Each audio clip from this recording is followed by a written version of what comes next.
देखिए बच्चों, आज की क्लास में हाई स्कूल में बताते हैं हम आपको समांतर श्रेणी प्रश्नावली 5.3 के उदाहरण पढ़ा रहे हैं और उदाहरण नंबर शायद 11-12 तक हो गया था।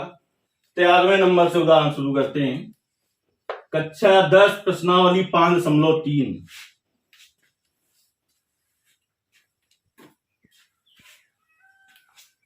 कक्षा 10 प्रश्नावली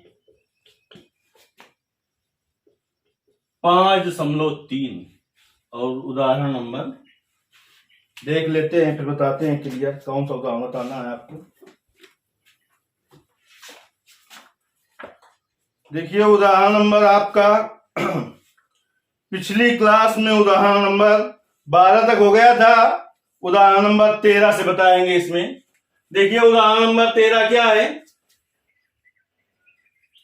उदाहरण नंबर 13 में कह रहा है एपी 24,21,18 ... के कितने पद लिए जाएं ताकि उनका योग 78 हो जाए। ताकि उनका योग 78 हो जाए। कह रहा है कितने पद लिए जाएं कि उनका योग 78 हो जाए। तो माना एपी 24,21,18 ... के n पद लिए जाएं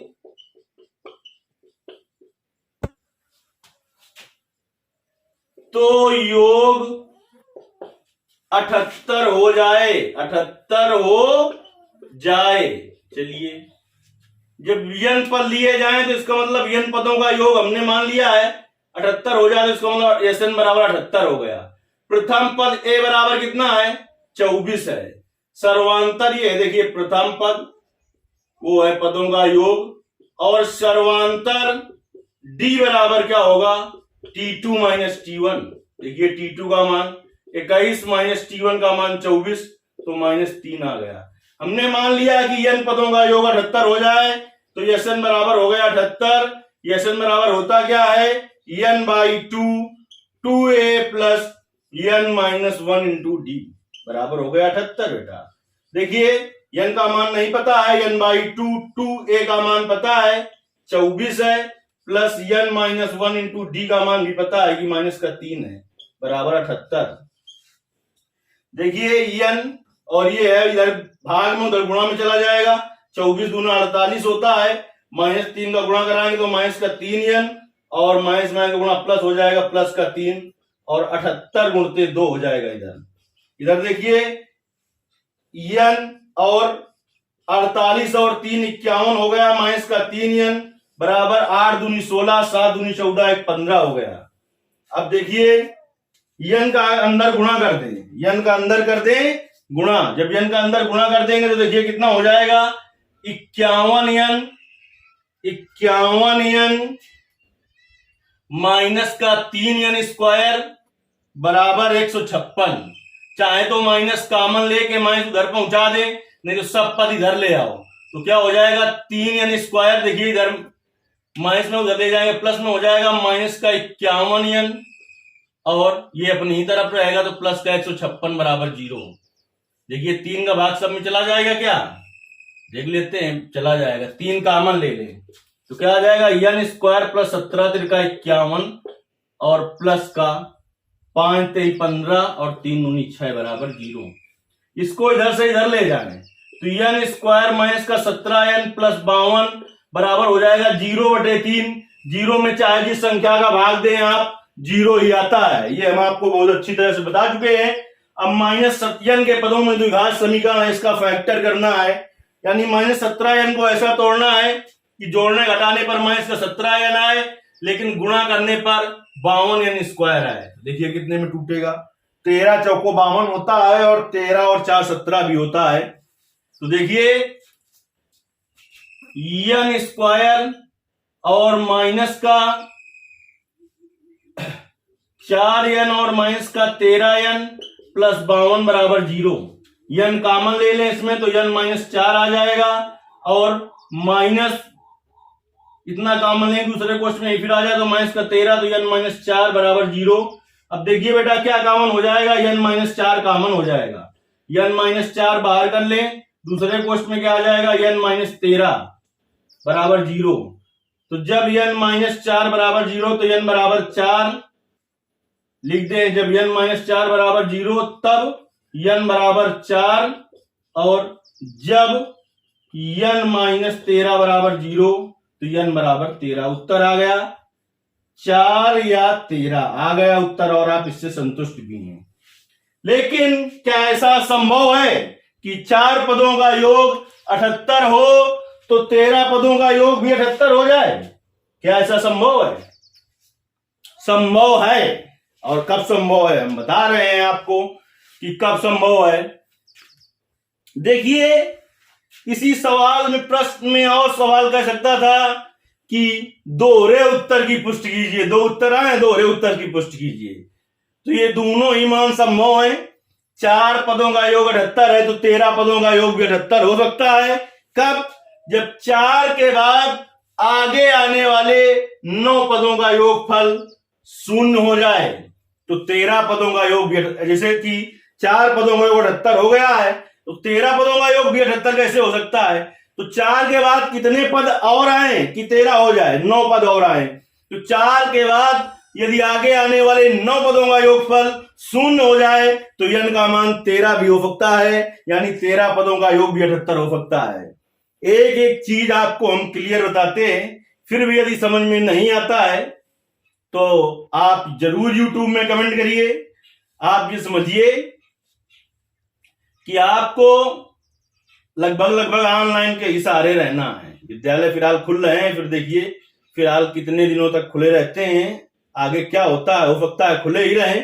लेकिन ये आपको जो सिलेबस है पूरा, विशेषकर अपना मैथ में विशेष ध्यान दीजिए। मैं एक एक चीज क्लियर बताता हूं। अगर समझ में नहीं आता तो उस सवाल के लिए आप कमेंट करिए, उसके लिए वीडियो बनाया जाएगा। ठीक है, तो सवाल नंबर 13 हो गया, उदाहरण नंबर 13। अब हम उदाहरण नंबर 14 हल करेंगे बेटा। उदाहरण नंबर 14 हल करेंगे।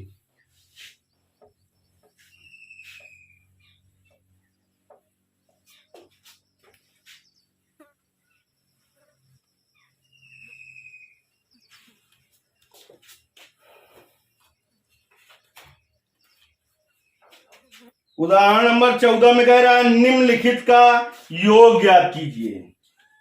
14 पर जो उदाहरण है उसके 2 भाग हैं। उदाहरण नंबर 14 फर्स्ट नंबर में कह रहा है कि प्रथम 1000 पदों का निम्नलिखित का योग ज्ञात कीजिए। प्रथम 1000 धन पूर्णांकों का योग, धन पूर्णांक का योग। सेकंड में कहा है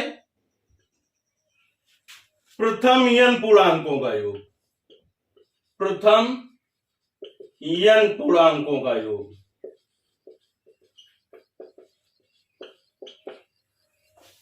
चलिए दोनों हल करते हैं, हम दोनों ही उदाहरण हल करते हैं, सॉरी दोनों ही पार्ट इसके हल करते हैं।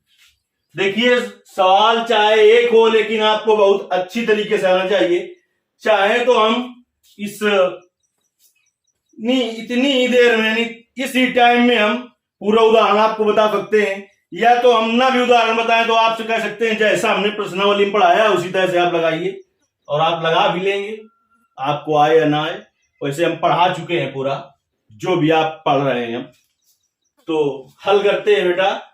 फर्स्ट नंबर में आते हैं, कहता है प्रथम 1000 धन पूर्णांकों का योग। तो प्रथम 1000 धन पूर्णांक क्या होंगे? 1 2 3 डॉट डॉट 1000। हमें क्या पता है? अंतिम पद भी पता है, प्रथम पद भी पता है, सर्वांतर भी पता है। पदों की संख्या भी इसमें नहीं निकालनी है। तब पदों की संख्या निकालनी पड़ती है जब छोड़ के पद होते हैं अल्टरनेट में। लगातार 1 से 1000 तक कितने पद होंगे? 1000 पद तो होंगे, तो n का मान 1000 हो जाएगा बेटा। देखिए प्रथम पद a बराबर 1, सर्वांतर d बराबर होता है t2 माइनस t1, 2 माइनस 1 तो 1 हो जाएगा। अंतिम पद l बराबर कितना है 1000 और पदों की संख्या भी कितनी है, पदों की संख्या भी कितनी है 1000 है, n का मान भी 1000 है। अब देखिए योगफल ज्ञात करने के दो सूत्र होते हैं, एक होता है Sn बराबर n by 2a plus n minus 1 into D, एक होता है Sn बराबर n by 2a plus n, एक होता है Sn बराबर n by 2a plus l। तो देखिए आप दो में किसी का प्रयोग कर सकते हैं, लेकिन जब अंतिम पद पता हो तो हमें Sn बराबर n बाई 2 और a प्लस l सूत्र का प्रयोग कर देना चाहिए। तो योगफल 1000 पदों का क्या हो जाएगा, Sn बराबर n बाई 2 और a प्लस l। देखिए बेटा n का मान 1000 है, अब 1000 पदों का योग ज्ञात कर रहे हैं तो इनका मान 1000 रख दें, 1000 बटे 2, a का मान 1 और l का मान 1000, तो 2 का भाग दीजिए 1000 में तो 500 आ जाएगा, 1000 में एक जोड़ेंगे 1001 होगा। अब देखिए 1001 में गुणा करेंगे 500 का, तो देखिए 5 गन्नम 5, 5 शून्य 0, 5 शून्य 5 और 2 जीरो, इकाई दहाई सैकड़ा हजार 10,000 लाख, 5,05,000, कितना योग होगा 5,05,000 योग होगा। अब देखिए यन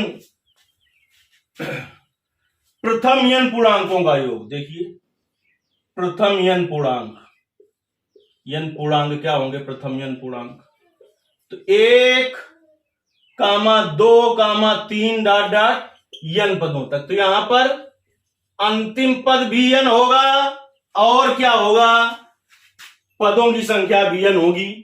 a बराबर देख लें कितना है, उसी तरीके से लिख लें, प्रथम पद a बराबर 1, सर्वांतर d बराबर t2 माइनस t1, तो 1, पदों की संख्या कितनी है, पदों की संख्या है n और अंतिम पद में जो है वही अंतिम पद होगा, अंतिम पद यल बराबर vn है, अंतिम पद यल बराबर vn है, तो योगफल Sn बराबर n बाई 2 और a प्लस यल होता है। तो n का मान n है, n बाई 2, a का मान 1 है और प्लस यल का मान n है, तो प्रथम n पूर्णांकों का योग क्या होगा n और n प्लस 1 बाई 2। अब बचे हुए उदाहरण देखिए, कितने उदाहरण अभी बचे हैं, अभी 2 उदाहरण और बचे हैं जो आपको अगली क्लास में बता दिए जाएंगे। इसमें अगर कुछ भी आपको डाउट हो तो YouTube में कमेंट करिए। धन्यवाद।